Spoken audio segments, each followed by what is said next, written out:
Welcome to English literature. ഇന്നത്തെ വീഡിയോയിൽ നമ്മൾ ഡിസ്കസ് ചെയ്യാൻ പോകുന്നത് ഇന്ത്യൻ പോയറ്റായിട്ടുള്ള സമീർ ടാൻഡയുടെ how many more days democracy എന്ന പോയമാണ്. So without any delay let's get into the video. Sameer ടാൻഡയുടെ how many more days democracy എന്ന കവിത ഇനീക്വാലിറ്റി, ഓപ്പറേഷൻ, പ്രോമിസ് എന്നിവയെക്കുറിച്ചാണ് ചർച്ച ചെയ്യുന്നത്. അതുപോലെ ഡെമോക്രസിയിലെ പരാജയങ്ങളെയും ഡിസ്ക്രിമിനേഷനെയും ശക്തമായി വിമർശിക്കുകയും ചെയ്യുന്നുണ്ട് ഈ കവിതയിലൂടെ കവി. ഇനി ഡെമോക്രസിയുടെ യഥാർത്ഥ സ്വഭാവത്തെ ചോദ്യം ചെയ്തുകൊണ്ടാണ് കവിത തുടങ്ങുന്നത്. ഡെമോക്രസി എന്നാൽ സ്വാതന്ത്ര്യത്തിനും നീതിക്കും സമത്വത്തിനും വേണ്ടി നിലകൊള്ളേണ്ട ഒന്നാണ്. പക്ഷേ യാഥാർത്ഥ്യം പലപ്പോഴും മറ്റൊന്നാണ്. ജനാധിപത്യത്തിന്റെ വാഗ്ദാനങ്ങൾ നിറവേറ്റാൻ ജനങ്ങൾ ഇനി എത്ര കാലം കാത്തിരിക്കേണ്ടി വരും എന്നാണ് കവി ചോദിക്കുന്നത്. ഒപ്രസ്ഡും മാർജിനലൈസ്ഡുമായിട്ടുള്ള മനുഷ്യരുടെ അനുഭവങ്ങളാണ് ഈ കവിതയിൽ വിവരിക്കുന്നത്.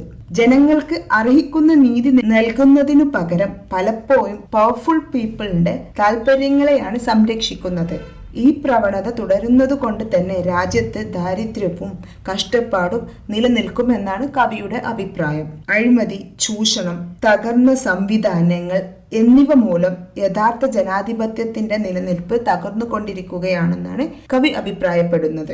പിന്നീട് കവിതയിൽ മെച്ചപ്പെട്ട ഭാവി വാഗ്ദാനം ചെയ്യുന്ന നേതാക്കളോടുള്ള നിരാശയാണ് കവി വ്യക്തമാക്കുന്നത്. പണവും പവറുമുള്ള ഒരു കൂട്ടം ആളുകൾക്ക് വേണ്ടി മാത്രമല്ല, എല്ലാവർക്കും വേണ്ടി പ്രവർത്തിക്കുന്ന ഒരു ഡെമോക്രസിക്ക് വേണ്ടി ഇനി എത്ര കാലം കാത്തു നിൽക്കണം എന്നാണ് കവി ചോദിക്കുന്നത്. How many more days democracy എന്ന ഫ്രേസിന്റെ റിപ്പീറ്റേഷൻ തുടർച്ചയായ നിരാശയെയും കഷ്ടപ്പാടിനെയുമാണ് ചൂണ്ടിക്കാട്ടുന്നത്. ഇനി കവിതയുടെ അവസാനത്തിലോട്ട് വരുമ്പോൾ എല്ലാ ജനങ്ങളെയും ഒരുപോലെ കാണുകയും പ്രവർത്തിക്കുകയും ചെയ്യുന്ന ഒരു ഡെമോക്രസിക്ക് വേണ്ടി അപേക്ഷിക്കുകയാണ് കവി. അനീതിക്കെതിരെ ചോദ്യം ചെയ്യുവാനും ഈക്വൽ സിസ്റ്റത്തിന് വേണ്ടി പോരാടാനും സമൂഹത്തെ മോട്ടിവേറ്റ് ചെയ്തുകൊണ്ടാണ് ഈ കവി അവസാനിപ്പിക്കുന്നത്.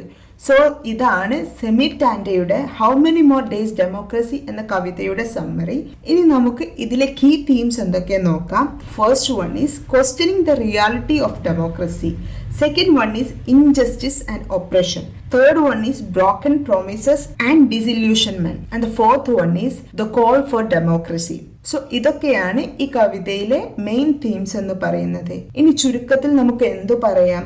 സമീർ ടാൻഡയുടെ how many more days democracy എന്ന കവിത തീർച്ചയായും മനുഷ്യരുടെ പ്രതീക്ഷകൾക്കും ആവശ്യങ്ങൾക്കും ഒത്ത് പ്രവർത്തിക്കാത്ത ഡെമോക്രസിയെ വിമർശിക്കുന്ന ഒരു കവിത തന്നെയാണ്. ഈ കവിതയിലെ ഓരോ ചോദ്യങ്ങളിലൂടെയും എല്ലാ മനുഷ്യരെയും യഥാർത്ഥ ഡെമോക്രസിയെ കുറിച്ച് ചിന്തിക്കാൻ പ്രേരിപ്പിക്കുകയാണ് കവി. നീതിയും തുല്യതയും നിലകൊള്ളുന്ന ഒരു സ്വപ്ന ഡെമോക്രസിക്കുള്ള വേക്കപ്പ് കോള് കൂടിയാണ് സമീർ ടാൻഡയുടെ how many more days democracy എന്ന കവിത. സോ ഇത്രയും കാര്യങ്ങളാണ് ഈ കവിതയെ കുറിച്ച് അറിഞ്ഞിരിക്കേണ്ടത്.